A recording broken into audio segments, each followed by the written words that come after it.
पिछले 8-10 महीनों से हम सब कोरोना के खिलाफ यह अदृश्य जंग लड़ रहे हैं।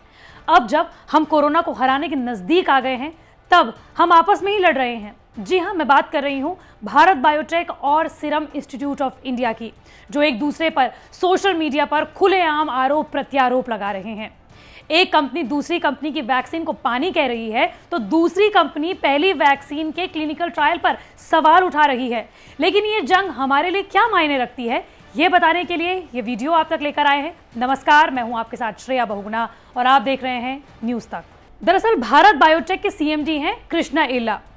भारत बायोटेक ने आईसीएमआर के साथ मिलकर कोवैक्सीन को बनाया है, लेकिन इस वैक्सीन को कभी बैकअप वैक्सीन कहा गया तो कभी पानी कहा गया, वो भी अलग अलग लोगों के द्वारा, और वो भी इशारों में। और यही वजह है कि कृष्णा एला का दर्द लोगों के सामने छलका। आपको लेकिन कहानी थोड़ा शुरू से बताते हैं। दरअसल एम्स के डायरेक्टर हैं डॉक्टर रणदीप गुलेरिया, जिन्होंने ये कहा कि भारत में असल वैक्सीन तो कोविशील्ड है, और अगर कोवैक्सीन को लोगों को इस्तेमाल करना भी है तो ये बैकअप वैक्सीन की तरह काम करेगा। इसके बाद कृष्णा एला ने बयान जारी करते हुए ये कहा कि इस तरह के बयान बिल्कुल भी शोभनीय नहीं है और ये राजनीति से प्रेरित है। भारत बायोटेक के संस्थापक ने कहा कि ये एक वैक्सीन है, ये बैकअप वैक्सीन नहीं है। इस तरह के बयान देने से पहले लोगों को जिम्मेदार होना चाहिए। कुछ लोगों के जरिए वैक्सीन का राजनीतिकरण किया जा रहा है, इस पर राजनीति नहीं होनी चाहिए। यही नहीं, भारत बायोटेक की कोवैक्सीन, जो कि मेड इन इंडिया वैक्सीन है, इसे पानी तक कहा गया। लेकिन किसने कहा?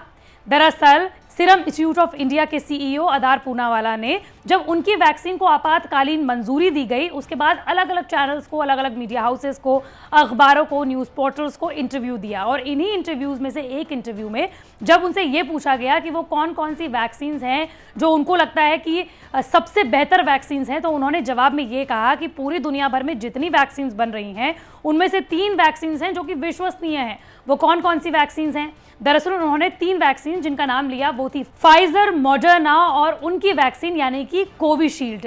लेकिन उन्होंने इसके साथ साथ ये भी कह दिया कि इसके अलावा जितनी भी वैक्सीन बन रही हैं वो सब पानी है। बस यही बात कोवैक्सीन को बनाने वाली भारत बायोटेक के सीएमडी को पसंद बिल्कुल नहीं आई, और इसी के साथ साथ उन्होंने ये भी कह दिया कि कोविशील्ड के क्लिनिकल ट्रायल पर सवाल क्यों नहीं उठ रहे हैं, वो भी तब जब साइड इफेक्ट हुए तो लोगों को पैरासीटामोल दी गई ताकि इसके साइड इफेक्ट को कम किया जा सके। उन्होंने ये भी कह दिया कि अगर उनकी वैक्सीन में साइड इफेक्ट आते तो नियामक संस्थाएं उनकी वैक्सीन को आपातकालीन मंजूरी तक नहीं देती। साथ ही उन्होंने ये भी कहा कि कोवैक्सीन को सिर्फ इसलिए मंजूरी दी गई क्योंकि वो अपने क्लिनिकल ट्रायल में खरा उतरी है।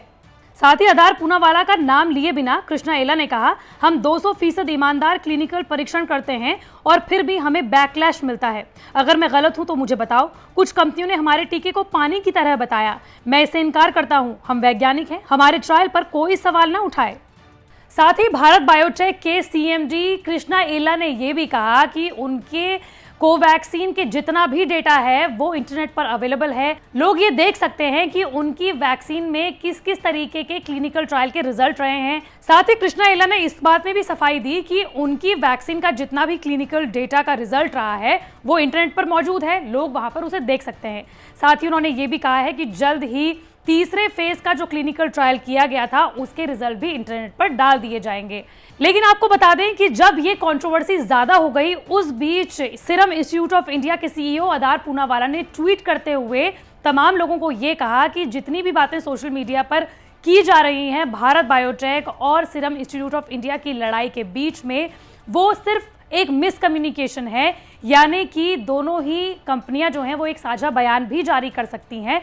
हालांकि अदार पूनावाला ने यह कहा कि कोवैक्सीन को लेकर और कोविशील्ड के कंपटीशन को लेकर जितनी भी बातें की जा रही हैं वो महज सिर्फ और सिर्फ मिसकम्युनिकेशन है।